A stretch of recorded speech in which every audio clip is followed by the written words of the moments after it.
Assalamualaikum warahmatullahi wabarakatuh. Video kali ini kita akan membahas tentang solusi dan juga resiko gagal bayar di aplikasi pinjaman online legal resmi OJK dan terdaftar di OJK. Artinya ini kita nggak bahas tentang pinjol ilegal ya, tapi sebenarnya konsepnya sama aja. Oke, jadi di video kali ini kita akan membahas tentang penetapan pasal berlapis bagi nasabah yang gagal bayar di pinjol legal di tahun 2023 ini.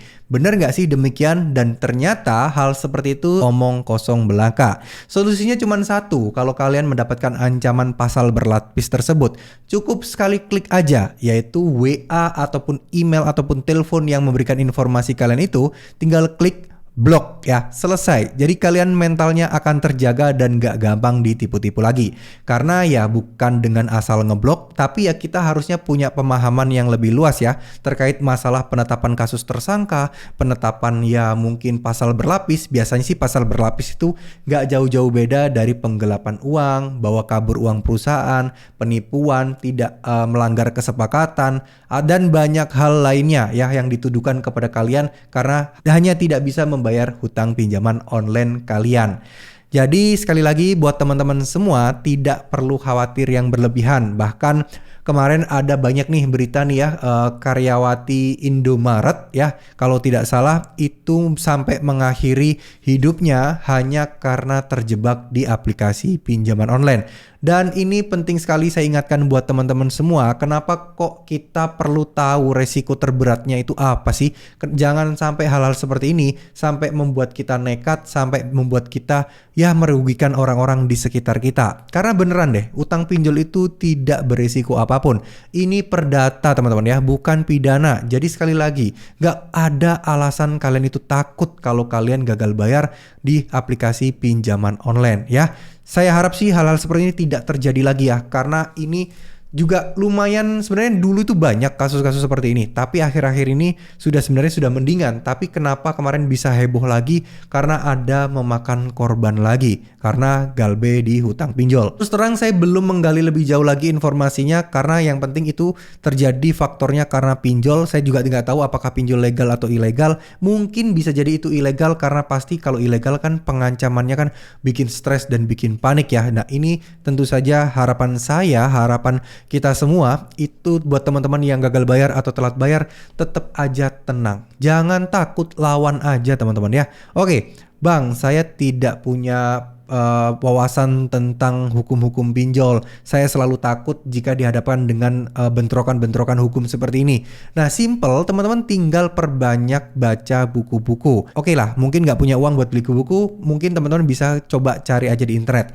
Hukum perdata hutang piutang. Ya, itu sudah ada pasal-pasal resminya, undang-undang resminya, bahkan juga ada peraturan OJK-nya, sehingga teman-teman kalau sudah punya pegangan itu, saya yakinnya teman-teman akan pasti lebih tenang. Dan sebenarnya saya rasa teman-teman itu juga nggak takut karena masalah masalah DCA datang ke rumah ya. Saya yakin teman-teman itu lebih takut, sebenarnya sumbernya adalah ketakutan kalian dari rasa malu. Buat teman semua itu nggak takut yang gimana-gimana. Pasti takutnya itu karena takut nanti saudara tahu jadi malu, takut nanti orang tua tahu jadi orang tua mungkin marah. Bukan sebenarnya ketakutan kalian itu bukan sebenarnya ke pinjolnya, tapi ke orang-orang sekitar kalian kalau mereka tahu bahwa kalian terjebak di hutang pinjol seperti ini. Nah, kalau kayak gini, solusinya ada di teman-teman sekalian. Solusinya ada di diri kalian semua ya. Kalau kalian merasa malu, kalau kalian bisa mengontrol emosi kalian, mengontrol rasa malu kalian dan bersikap pasrah ya, mungkin itu adalah solusi yang bisa kalian dapatkan ya.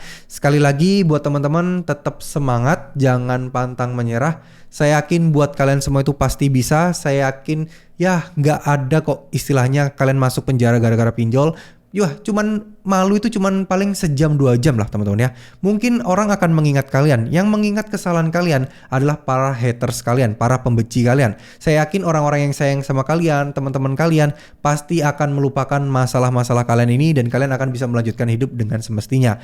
Jangan sampai berbuat nekat dan juga jangan sampai melakukan tindakan-tindakan yang merugikan, apalagi galop tulop ya.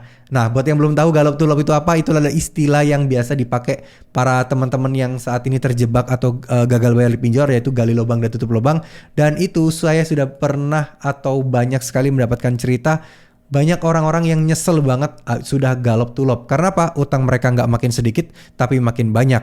Nggak berurusan dengan satu DC doang, tapi bisa berurusan dengan berbagai macam DC. Ya, sekali lagi jangan takut soal hutang pinjaman online. Karena resiko terberatnya cuman slik OJK jika itu pinjol legal. Ya, mau DC datang mau berjuta-juta kali, ya mereka nggak berhak kok nyita barang kalian, mereka nggak berhak untuk mengambil barang kalian di rumah, mereka nggak berhak bentak-bentak kalian, semua itu sudah ada hukum yang mengatur. Kalau kalian ngerti dan paham hukumnya, kalian akan berani untuk melawan mereka jika mereka melakukan tindakan-tindakan yang melanggar aturan atau di luar nalar. Dan coba deh pertimbangan, jangan takut sama DC. DC kan datang ke rumah kalian.